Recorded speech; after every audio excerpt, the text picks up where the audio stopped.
Invité de ce journal pour commenter ce processus électoral au Gabon, Maïs Moussi, bonjour. Bonjour monsieur. Vous êtes analyste économique, vous êtes franco-gabonais, corrigez-moi si je me trompe. Et avec vous, on va essayer de comprendre ce qui est en jeu dans ce pays. On va commencer pour entrer dans le vif du sujet par la situation de l'opposant Albert Ondo Ossa, désigné par ce bloc pour affronter Ali Bongo. Quelles sont concrètement ses chances de l'emporter ? Écoutez, pour être tout à fait clair, je pense qu'Albert Ondo Ossa a toutes les chances de remporter ce scrutin. Premièrement, parce qu'en 2016, il y a une bonne partie de l'opinion qui s'est reportée sur Jean Ping.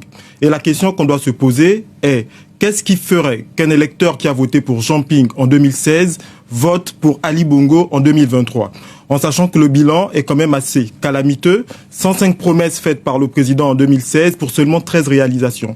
Tout laisse à penser, compte tenu de la dynamique que nous voyons dans la campagne d'Albert Ondo Ossa depuis une semaine, de la déferlante, de la capacité de mobilisation des Gabonais, sans moyens, sans argent, sans affiches, sans t-shirts, sans gadgets, alors qu'en face, le candidat Ali Bongo fait, comme on le dit dans le sujet, face à une pléthore de moyens déployés, tout laisse à penser qu'il y a une dynamique autour d'Albert Ondo Ossa et qu'il peut effectivement l'emporter demain. Vous êtes sensible aux arguments de l'opposition, il faut quand même qu'on le précise d'emblée. Alors, Albert Ondo Ossa, qu'on a découvert que finalement il y a une semaine, il a été désigné tard par cette plateforme d'opposition. Pourquoi est-ce qu'on a mis autant de temps avant de le choisir, à votre avis ? Écoutez, il y a eu tout un processus au sein de la plateforme Alternance 2023 pour désigner Albert Ondo Ossa. Et ce processus a pris du temps. Et ce processus a été fait de telle sorte qu'on laisse la possibilité à chacun des candidats de faire campagne, de prouver ce qu'il valait sur le terrain, de mobiliser le maximum de personnes avant de faire le choix. Et comme en 2016, l'opposition a fait le choix à 1 semaine, 10 jours de l'élection, ils ont simplement réitéré ce qui avait été fait en 2016 et qui a marché. Vous vous êtes amusé à chiffrer dans le détail le bilan d'Ali Bongo, 14 ans de pouvoir, sachant que son père, avant c'était plus de 40 ans. Ses promesses tenues, ratées, partiellement réussies ou échouées. Que diriez-vous aujourd'hui à l'électeur, l'électrice gabonaise qui ne saurait pas quel candidat choisir ? Écoutez, je pense que les Gabonais sont matures et qu'ils vivent la réalité de leur pays au quotidien. Lorsqu'on se réveille et qu'on n'a pas l'eau au robinet, c'est assez concret pour les Gabonais. Lorsqu'on est en incapacité, par exemple, de se déplacer à travers le pays, nous sommes dans une campagne où Ali Bongo a réussi à faire toutes les provinces du pays parce qu'il utilise avions et hélicoptères, mais aucun autre candidat n'a réussi parce que les routes ne permettent pas de rallier les différentes provinces du pays. Et ça, c'est assez concret pour les Gabonais.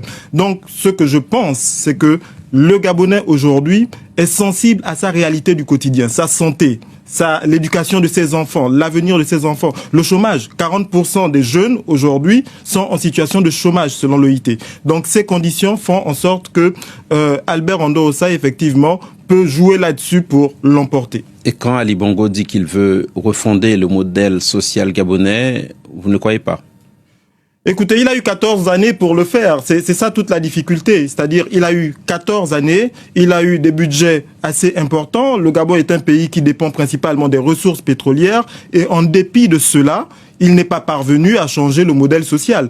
Et venir annoncer 14 ans après qu'on va changer le modèle social, c'est un peu comme un aveu d'échec qu'on n'a pas réussi pendant 14 années à faire cela. 32,9% des Gabonais vivent en dessous du seuil de pauvreté selon des chiffres internationaux. Un mot, Maïs Moussi, du système électoral en cours actuellement. On le dit complexe. Pour information, pour rappel, un bulletin unique pour les candidats à la présidentielle et à la députation issus d'un même parti.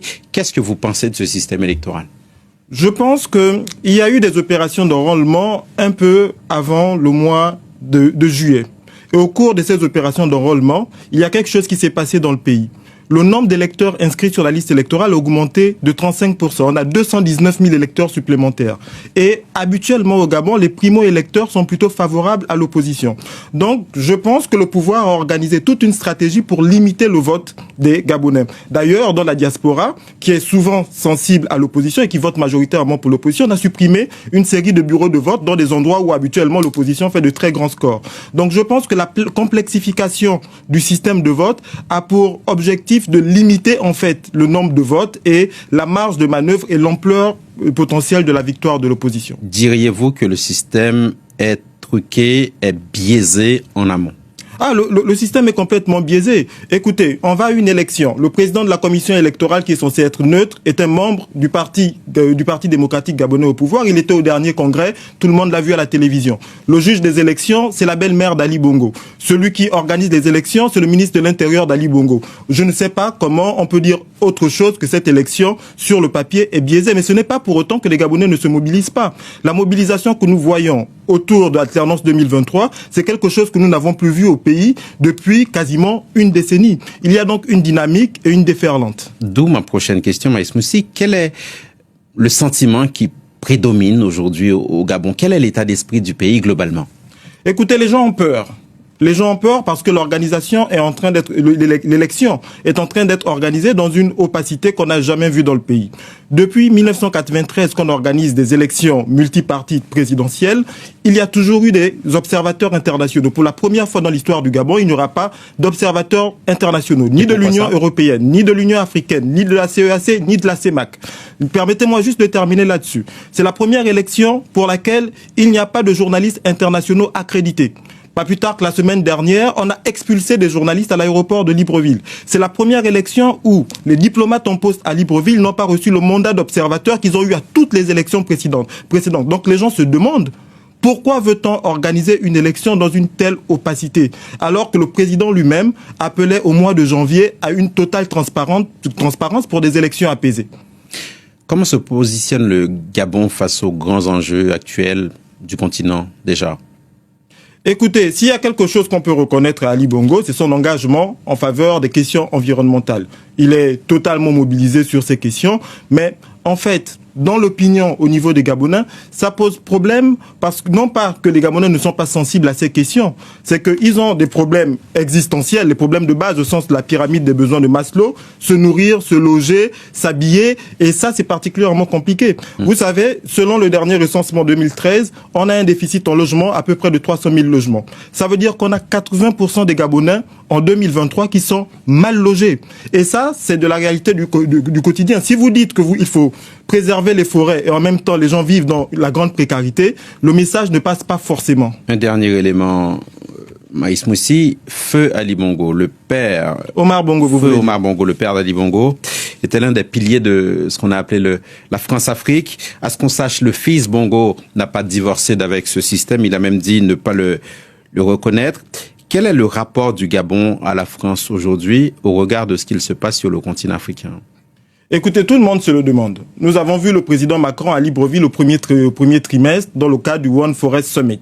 Et toute la presse présidentielle a laissé penser que le président Macron soutenait Ali Bongo et l'intégralité de sa politique. C'était le discours que nous entendions à Libreville. En début de semaine, nous avons vu à la télévision nationale une journaliste publique annoncer que le président Macron soutiendrait les opposants en diffusant un audio qui est assez bizarre, que l'opposition conteste d'ailleurs. Donc ça pose quand même des questions. Moi, je ne sais pas dire ce qu'est la position de la France. J'aimerais aussi faire remarquer qu'il y avait jusqu'à peu 19 candidats à cette élection. Tous les candidats ont participé, ont donné des interviews à la télévision nationale, 2 en moyenne chacun. Le seul candidat qui n'a pas été capable de donner une seule interview, ne serait-ce que de 5 minutes, c'est Ali Bongo. On a annoncé hier à tout le pays, alors qu'il devait passer à la télévision, qu'il ne pouvait pas. Et ça pose les questions sur sa capacité. Parce que depuis 2018, on n'a plus jamais entendu une seule interview du président sortant. Et je pense que c'est nécessaire aussi de poser ces questions-là. Capacité physique, s'entend. Mais capacité physique, capacité intellectuelle.